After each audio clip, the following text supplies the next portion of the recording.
네, 추자도 인근 낚싯대 침몰 사고에 대해서 알아봅니다. 제주도에서 낚싯배를 운영하고 계시는 윤순석 선장을 연결해서 이야기를 들어봅니다. 선장님 나오셨습니까?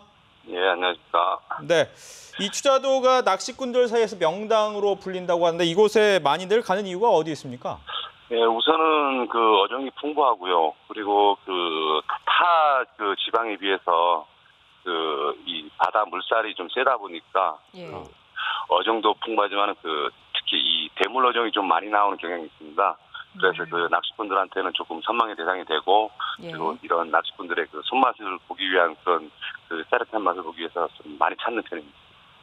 예, 그렇군요.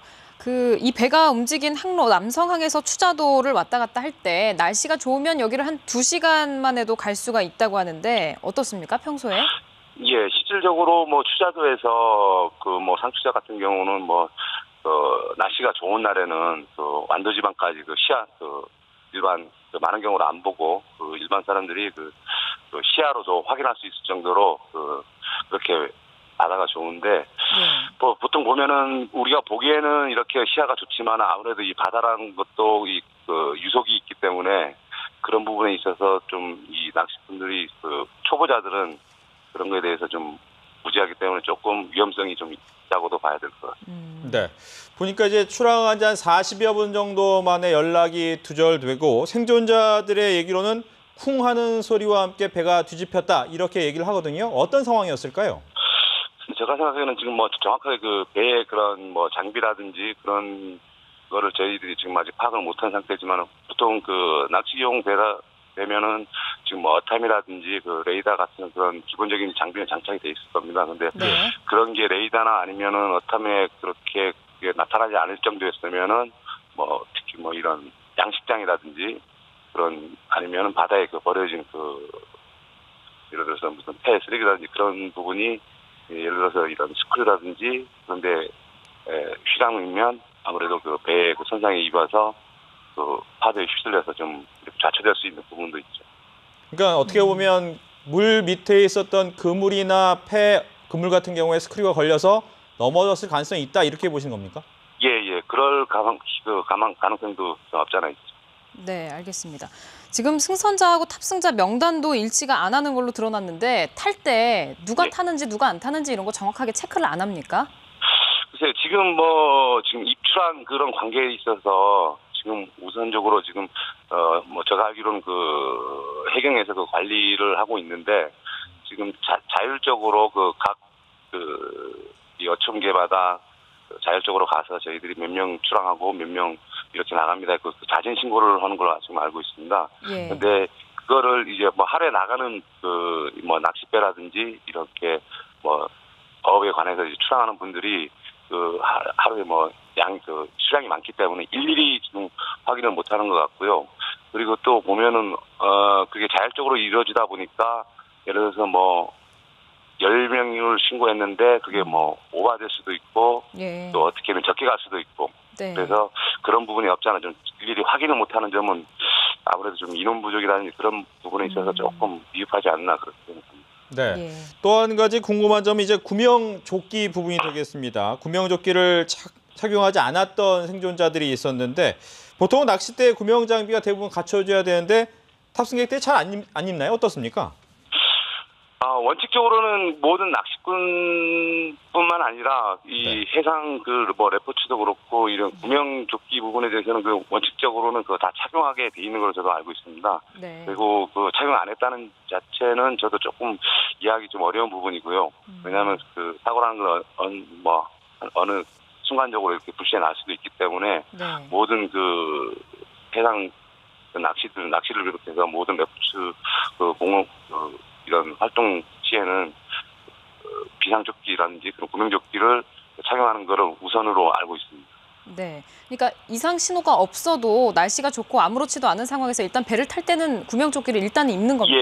예, 그거는 우선적으로 가장 기본적인 장비라고 저는 생각합니다. 네, 그렇군요. 이 사고가 난 돌고래호 같은 경우에 9.77톤급이라고 들었는데 이 정도면 어느 정도 너울성 파도까지 감당을 할 수가 있습니까? 그날 오늘 사고 난 날씨로 봐서는 충분히 견딜 수 있고 그런 통수의 배인데 네. 제가 봤을 때는 거기 바다에도 그런 이 물골이라는 데가 있거든요. 네. 한마디로 좀 이렇게 물이 좀 이렇게 소용돌이 좀 친다고 그럴까요? 그런 네. 부분인데 그 부분이 보기에는 다른 파도가 뭐 예를 들어서 1~2m가 나오는 기상 날씨들 그 부분은 특히 또 조금 파도가 다른 지역보다는 조금 높게 칩니다. 높게 예. 치고 그리고 또 이 배를 이 운행함에 있어서 좀 일반 바다 지역보다는 조금 힘들다고 그럴까요? 그럼 파도에 물살의 영향을 좀 많이 받는 부분이라서 예. 그 부분에서 좀 아무래도 조금 거기서 좀 이상이 있었지 않나 그런 좀 생각도 좀 들고요. 네. 네. 지금 나온 얘기를 보니까 돌고래 1호 같은 경우에는 회항을 했는데 돌고래 5 같은 경우에는 그냥 이제 가려고 했단 말이죠. 어떻게 보면 해경에서 폭풍우 같은 부분에 대한 이야기 없으면 이 부분은 선장이 알아서 할 수 있는 그런 부분입니까? 그렇죠. 아무래도 이렇게 뭐 예를 들어서 뭐 풍랑주의보라든지 그런 주의보 발령이 없을 시에는 그런 모든 배 그런 권한은 선장님이 알아서 판단을 하시고 네. 그렇게 운행을 하는 거기 때문에 그 부분에 대해서는 일단 뭐 예를 들어서 낚시꾼이든 뭐든 이 탑승자들은 모든 걸 이제 선장님한테 맡긴 상태이기 때문에 뭐라고 그렇게 특별하게 말할 수는 없는 입장입니다. 그렇군요. 또 한 가지는 이제 이 낚싯배에 승선하시는 분들이 인터넷으로도 모집을 했다. 특히 이제 부산 지역에서 인터넷 모집으로 좀 많이 됐다 이런 얘기가 들리는데 흔히 있는 방법입니까? 어떻습니까? 예, 요즘 뭐 인터넷 문화가 무슨 관광 문화 같은 경우도 인터넷으로 다 예약을 하고 그렇기 예. 때문에 뭐 그런 부분도 없잖아 있습니다만은 이 인터넷으로 이렇게 주문을 하면은 그게 제가 생각하기에는 그 인터넷 관광업체 회사에 이렇게 뭐 소속된 그런 회사가 아니고 뭐 예를 들어서 좀 이런 아는 쪽 지인이라든지 아니면은 그렇게 이렇게 연관된 분들을 해서 뭐 같이 연결해서 그렇게 지금 하고 있는 걸로 알고 있는데 네. 실질적으로 지금 여기 낚시배 하시는 분들은 뭐 대다수가 아니겠습니다만은 보통 분들은 뭐 자기가 알고 있는 손님이라든지 그런 지인들을 직접적으로 통화를 해서 이렇게 연결하지 인터넷으로 그렇게 뭐 낚시 영업을 하는 것 예. 부분에 대해서는 그렇게 요즘 요 근래 들어 조금 점차 늘고 있습니다만은 네. 그렇게 그다지 바랄 사항은 아니라고 생각합니다. 흔한 방법은 아니군요. 예. 네. 실제 낚싯배를 운영하고 계신 입장에서 봤을 때 이번 사고에서 가장 아쉬웠던 점, 가장 큰 문제점은 뭐였다고 보십니까? 일단은 일단 안전 장비에 대한 그런 안전 불감증이 제일 우선적인 거고요. 일단은 네. 승선 인원 자체가 구명 조끼를 안 찼던 자체도 일단은 잘못된 거고 한편으로는 또 행정상 이렇게 승선 인원에 대한 점검이라든지 그런 부분에 대해서 좀 아쉬움도 많고요.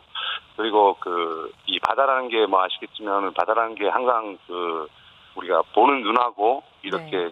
그런 거하고는 좀 틀립니다. 바다라는 건 언제 항상 변수가 있기 때문에 예. 그런 조심성도 있어야 되지만은 선장님에 대한 선장님의 판단도 이런 사고에 대해서 대비를 할 수 있는 그런 여건이 좀 준비가 돼 있어야 되는데 이번에 조금 무리한 운행을 좀 하지 않으셨나 그런 생각이 조금 들긴 하네요.